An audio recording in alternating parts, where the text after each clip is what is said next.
रोजगार नहीं दिया जा सकता। यानी स्पष्ट है कि बिहार में ये जितने डिपार्टमेंट हैं, शिक्षा विभाग, health department, police department, law and order, प्रशासन, इसमें भी फेरबदल होगा बहुत तरीके से, क्योंकि भर्तियां होंगी तो आप लोगों के ही काम में लगेंगे। लॉ एंड ऑर्डर सुधरेगा, पुलिसकर्मी अगर ज़्यादा होंगे, अस्पताल में डॉक्टर होंगे तो अच्छे से इलाज हो पाएगा, नर्सेज होंगे तो देखभाल हो पाएगा, प्रोफेसर और टीचर होंगे तो अच्छे से पढ़ाई और शिक्षा व्यवस्था सुधरेगी। लेकिन नीतीश जी कहते हैं हो ही नहीं सकता। यानी साफ तौर पे उन्होंने हाथ खड़े कर दिए हैं कि हम कोई रोजगार का सृजन नहीं करेंगे, बैकलॉग को नहीं भरेंगे। पैसा होते हुए भी उन्होंने खर्च नहीं किया।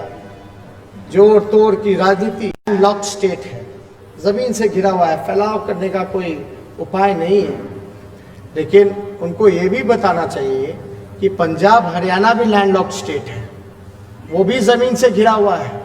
अब बिहार से कई गुना छोटा राज्य है, लेकिन बिहार के लोग वहाँ जाकर के फैक्ट्रियों में काम करते हैं।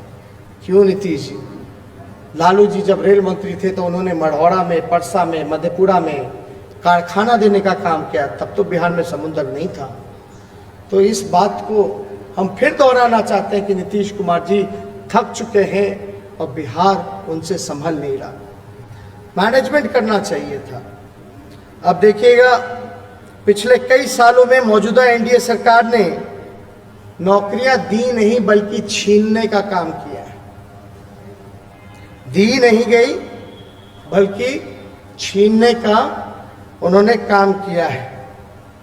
नौकरियों के अवसरों में को समाप्त करने का काम किया और हम नौकरियां देने और निजीकरण की प्रक्रिया को समाप्त करने का काम करेंगे। हम नौकरियां भी देंगे और एक परंपरा जो चलती आई है केंद्र सरकार की कि हर चीज जो है प्राइवेटाइज कर दिया जा रहा है, निजीकरण कर दिया जा रहा है। एक सेक्टर कृषि का बचा था, एग्रीकल्चर का बचा था, उसको भी जो है इन लोगों ने छोड़ा नहीं बल्कि प्राइवेटाइज कर दिया गया। तो हमारी सरकार बनेगी तो निजीकरण को खत्म करके नौकरियां जो है हम लोग ज़्यादा से ज़्यादा देने का काम करेंगे। तो हमने पहले भी आप लोगों को बताया, अभी तत्काल जो है 10 लाख पदों को भरा जा सकता है जिनकी रिक्तियां वर्षों से भरी नहीं गई हैं, और समय सीमा के अंतर्गत इन सारे काम को जो है हम लोग पूरा करेंगे। एक खास बात ये भी आता है कि सार्वजनिक रोजगार यानी सरकारी नौकरी के बहुत स्पष्ट मल्टीप्लायर इफेक्ट्स हैं, मानक गुणक प्रभाव होता है। अगर आप सार्वजनिक रोजगार यानी सरकारी नौकरी के बहुत मल्टीप्लायर इफेक्ट्स हैं। मल्टीप्लायर इफेक्ट्स मतलब मानक गुणक प्रभाव, यानी सरकारी नौकरी मिलेगी तो लोग यहीं रहेंगे, बिहार में ही रहेंगे, बिहार में ही पैसा खर्च करेंगे, बाजार जाएंगे तो बिहार में ही पैसा खर्च करेंगे। इससे जो हमारे व्यवसायिक हैं, व्यापारी हैं, उनको लाभ पहुंचेगा, यानी बिहार का पैसा बिहार में ही घूमेगा। इससे हम लोगों को, सरकार को भी रेवेन्यू और राजस्व का इसमें फायदा होगा। इसलिए सरकारी नौकरी के मल्टीप्लायर इफेक्ट्स होते हैं। हमारी प्राथमिकता नौकरी के साथ साथ स्थायित्व है। अब नीतीश जी का आप लोगों ने देखा 4 साल में 4 सरकार। जो सरकार खुद स्थिर नहीं है वो नौकरियां कहां से दे सकती है, वो विकास कहां से कर सकती है। आज 1 साल उस पार्टी के साथ, 2 साल उस पार्टी के साथ, फिर 2 साल किसी और के साथ, कोई गारंटी नहीं कब किधर क्या हो जाए। इसलिए हमारी अगर सरकार बनती है तो हम लोग स्थायी सरकार देने का काम करेंगे। और ख़ास तौर पे जो नियोजित शिक्षकों की जो स्थायी कर उनको समान काम समान वेतन का अधिकार हम लोग देने का काम करेंगे। जो समान काम समान वेतन की जो नीति है उस पर अमल किया जाएगा और सभी विभागों में निजीकरण को समाप्त किया जाएगा। साथ ही स्थायी और नियमित नौकरी की व्यवस्था हम लोग करेंगे। तो आप देखिएगा, इन सभी लोगों को जो आप वेतन भुगतान करते हैं, वे आय प्राप्त करेंगे, फिर बाजार जाएंगे, खर्च होगा, ये तरह तरह का, इससे हमको फायदा होगा, ये डिपार्टमेंट्स बेहतर होंगे। और ख़ास तौर पे जितने भी हमारे कार्यपालक सहायक हैं, सांख्यिकी स्वयं सेवक हैं, पुस्तकालय अध्यक्ष हैं, उर्दू शिक्षकों, आंगनबाड़ी स्वयं सेविकाओं एवं सहायिकाओं, आशा कर्मियों, मध्याह्न भोजन रसोई कर्मियों, ग्रामीण चिकित्सकों, जीविका दीदियों के अधिकारों में विस्तार किया जाएगा। और इसकी शुरुआत आशा कार्यकर्ताओं, आंगनबाड़ी सेविकाओं एवं सहायिका रसोई कर्मी के मौजूद मानदेय को दुगुना करके और जीविका दीदियों को नियमित वेतन और नौकरी उपलब्ध हमारी सरकार कराने जा रही है, हम लोग कराएंगे। ये मेरे ख्याल से आप सब लोगों को स्पष्ट होना चाहिए। और एक कॉन्ट्रैक्ट पे जो नौकरी है, जो नियोजन शब्द को हम लोग खत्म करके स्थायी नौकरी, हम लोग सारी चीज़ों को व्यवस्था करेंगे। राज्य के मूल निवासी युवाओं को सरकारी नौकरी में स्थायी नीति लागू करते हुए कम से कम 85% रिक्तियाँ आरक्षित की जाएंगी और उनके लिए सभी सरकारी बहाली परीक्षाओं के फॉर्म निःशुल्क होंगे तथा राज्य के अंतर्गत गृह जिला से परीक्षा केंद्र तक की यात्रा मुफ्त होगी। अभी क्या है, जो भी सरकारी नौकरियां मिलती हैं, कोई दूसरे राज्य से आकर के हमारे यहाँ नौकरी ले जाता है। लेकिन आप महाराष्ट्र चले जाओ, झारखंड चले जाओ, मध्य प्रदेश चले जाओ, अब तो सारे राज्य जो हैं एक एक करके डोमिसाइल कानून को लागू कर रहे हैं। और हमने ये पहले भी कहा था, आदरणीय लालू जी राष्ट्रीय अध्यक्ष हमारे, कई बार नीतीश जी को, जब हम लोग 18 महीने सरकार में थे तो हम लोगों ने इसकी आवाज़ उठाई थी। उन्होंने कहा कि होगा होगा होगा, लेकिन क्या हुआ वो तो जरा देश का अपमान करके चले गए। सबको विश्वासघात उन्होंने किया। लेकिन हमारी सरकार बनेगी तो बिहार के लोगों का, बिहार सरकार में नौकरियों में अधिकार, जो रिजर्वेशन होगा, स्थानीय रिजर्वेशन, वो 85% की जाएगी। और जब नौकरी के फॉर्म्स निकलेंगे, यानी 10 तारीख को नीतीश जी की विदाई है और 10 तारीख को 10 लाख नौजवानों को सरकारी नौकरियां मिलना शुरू हो जाएगा, उसकी प्रक्रिया शुरू हो जाएगी। तो जो फॉर्म निकलेंगे, उस फॉर्म का जो फॉर्म फीस होता है उसको हम लोग माफ़ करेंगे, फॉर्म फीस नहीं लगेगा।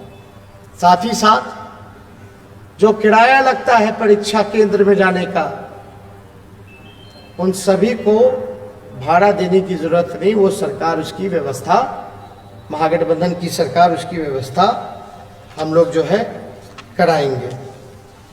एक और महत्वपूर्ण बात मैं कहना चाहूँगा, बीपीएससी की लेट लतीफ़ी, बीपीएससी में कोई रिजल्ट समय पे नहीं होता, परीक्षा नहीं हो पाता, सालों सालों तक लोग जा रहे हैं। अब तो नौजवान बीपीएससी के बाहर इंतज़ार कर रहे हैं कि भैया 2014 का परीक्षा का रिजल्ट आया कि नहीं आया।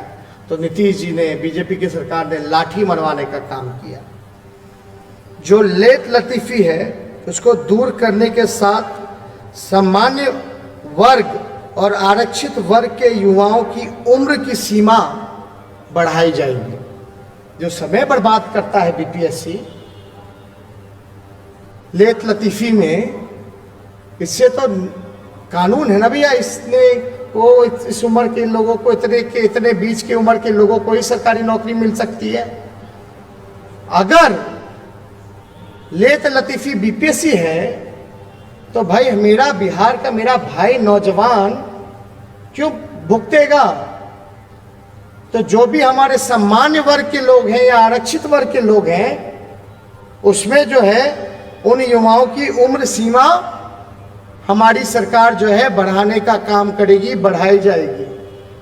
मेरे ख्याल से ये बहुत ही महत्वपूर्ण सवाल है। आप अंदाजा नहीं कर सकते कि तैयारी में, कंपटीशन में कितना खर्च होता है। गरीब परिवार के लोग दिन रात तैयारी करते हैं, माँ बाप अपने बच्चों को पढ़ाना लिखाने में अपना पेट काट करके पालते हैं, सोचते हैं कि भैया नौकरी लग जाएगी तो बुढ़ापा में सहारा बन जाएगा। और अगर बीपीएससी समय पे कोई काम ना करे तो उन नौजवान भाई जो इतने सालों से मेहनत करते रहे और जो उनके बुजुर्ग माता पिता हैं, कितनी आशा भरी उम्मीद जो है कि बेटा जो है परीक्षा देगा, नौकरी लगेगी, कितना ठेस पहुंचता होगा, कितना दर्द होता होगा, कितना चुभता होगा, उसका अंदाजा हम लोग नहीं लगा सकते। वो नौजवान जानते हैं, वो उनका परिवार जानता है। इसलिए हमारी सरकार बनती है तो ये काम सामान्य वर्ग और आरक्षित वर्ग के जितने युवा हैं उनकी उम्र की सीमा को हम लोग बढ़ाने का काम करेंगे। ज़्यादा कुछ हम नहीं करेंगे, लेकिन जीविका दीदी, आशा कर्मी, आंगनबाड़ी सेविका, आंगनबाड़ी सहायिका और मध्याह्न जो भोजन रसोइया जैसे साथियों के मानदेय को लगभग 2 से 3 गुना हम लोग जो है बढ़ोतरी करने का काम हम लोग करने जा रहे हैं। तो देखिए, हम ज़्यादा कुछ और नहीं कहेंगे, मेरे ख्याल से ये स्पष्ट है। और जो लोग सवाल पूछा करते थे उनको मेरे ख्याल से जवाब मिल गया है। जब चांद पे आदमी चला जा रहा है तो बिहार में कारखाना और सरकारी नौकरी नहीं दी जा सकती। नीतीश कुमार जी, डबल इंजन की सरकार पूरी तरीके से बिहार को 15 साल बर्बाद करने का काम किया, लेकिन फिर भी मुझे पूरा विश्वास है कि बिहार की जनता इस बार जो कल मतदान करने जा रही है वो जात पात छोड़ करके धर्म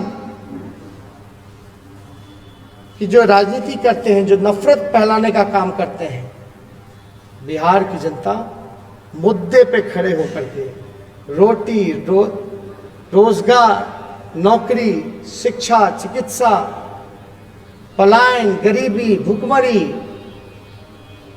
किसान, मजदूर, इन सभी विषयों पर मुझे पूरा भरोसा है कि बिहार फिर से देश को दिशा और दशा दिखाने का ही नहीं काम करेगी, बल्कि यह लड़ाई लोग पूछते हैं मीडिया के भाई कि नीतीश जी की, तेजस्वी की लड़ाई है, ये लड़ाई मोदी जी और लालू जी की लड़ाई है। मैं उनको इतना ही कहना चाहूँगा कि ये जो लड़ाई है ये सरकार बनाम जनता है और इस लड़ाई में हम लोग जनता के साथ खड़े हैं और जनता का जीत होना तय है।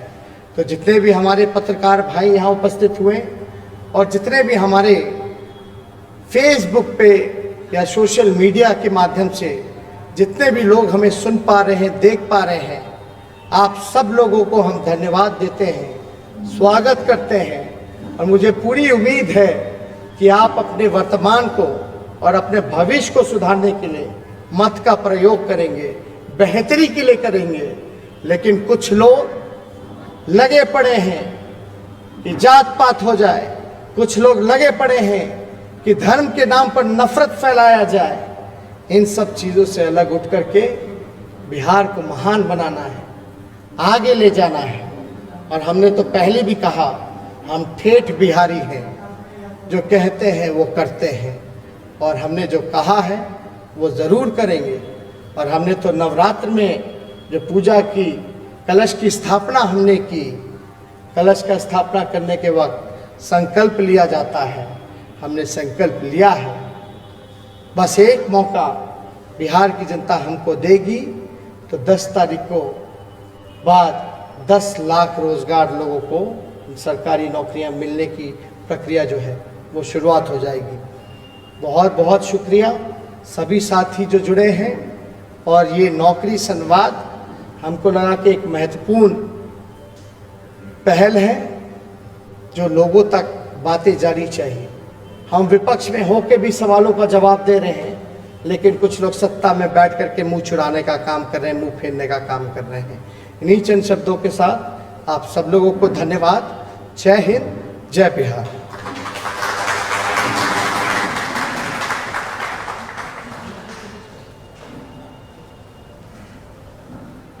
शुक्रिया आप सभी साथी, शुक्रिया नेता प्रतिपक्ष। ये जो नौकरी संवाद से, इस प्लेटफॉर्म से ये पहला संवाद है। जल्द ही फिर नेता प्रतिपक्ष आपसे जुड़े हुए मुद्दों पर बिहार के साथ बात करेंगे। आप सबका पुनः बहुत बहुत धन्यवाद। थैंक यू, शुक्रिया। जय हिंद, जय बिहार।